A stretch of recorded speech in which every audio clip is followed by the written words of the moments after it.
Today we will discuss about this phenotypic changes and immunomodulation effect of the CAR-M.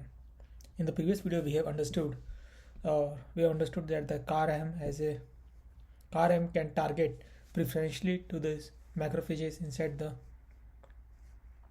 tumors, and it will also have anti-tumor efficacies. That results are reflected in these supplemental figures.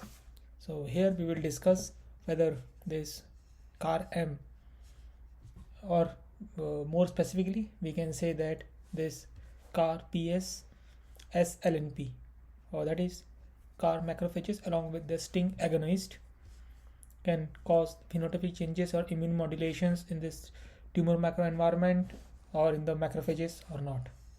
So in order to check that, they use the different lipid nanoparticles combinations that they have different lipid nanoparticles combinations as a control. Along with that, they also use their own modified CAR-PS-sLNP, that is CAR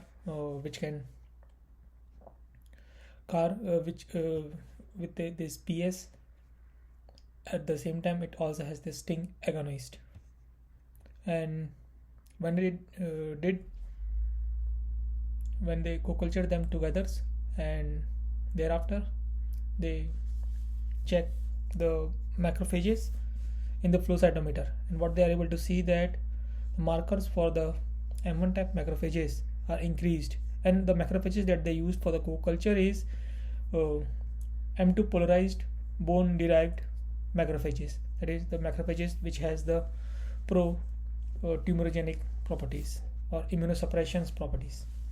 And they are able to see that those macrophages, in the presence of their modified CAR construct, CAR macrophages with STING agonist, shows more M1 type biomarkers, and the M2 biomarkers, that is CD206, is decreased, whereas in the other case those changes are not that much significant, indicating that their CAR construct cause phenotypic changes, and phenotypic changes in terms of changing the M2 type macrophages into the M1 type macrophages, which has the pro-inflammatory properties or anti-tumorigenic properties. Thereafter, after validating the biomarkers for the phenotypic changes, they also checked whether this phenotypic changes reflect in the release in the cytokines changes or not. So they checked for the pro-inflammatory cytokines such as TNF-α and IL-6, and they can see that those values increased significantly for the CAR construct that has both the CAR and the STING agonist, as we can see in the panel B.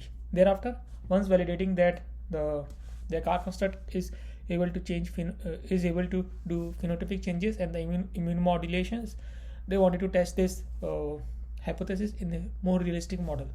So for that, what they did is they take the M2-polarized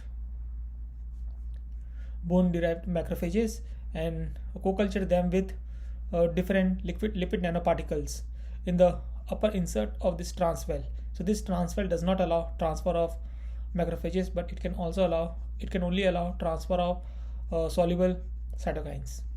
So they keep the macrophages in the top insert and co-culture them with different CAR lipid nanoparticles. And once these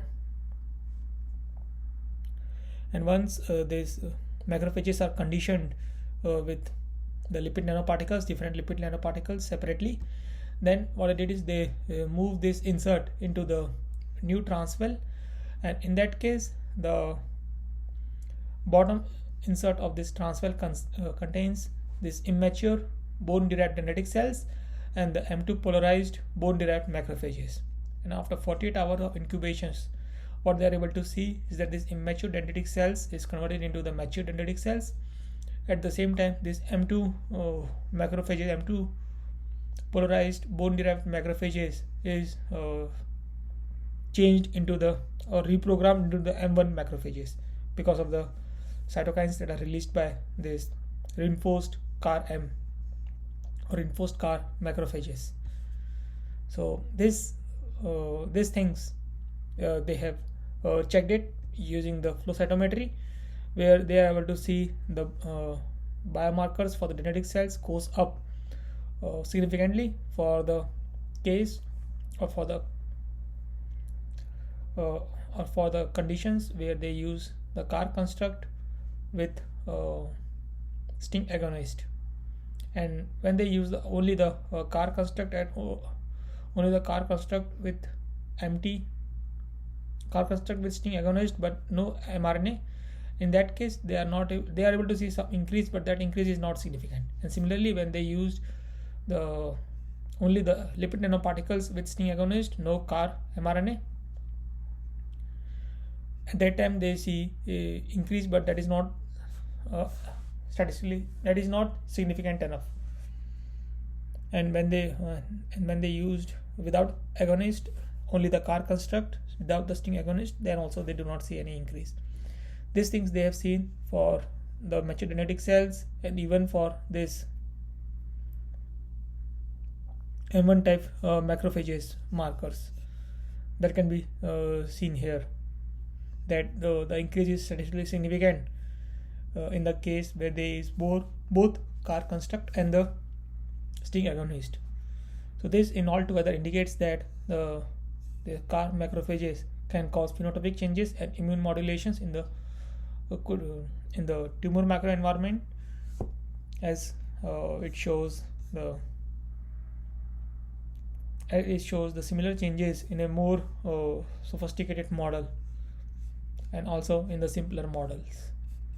So this is how they validate, or they check their hypothesis, checked and validated their hypothesis about phenotypic changes and immune modulations through this CAR-M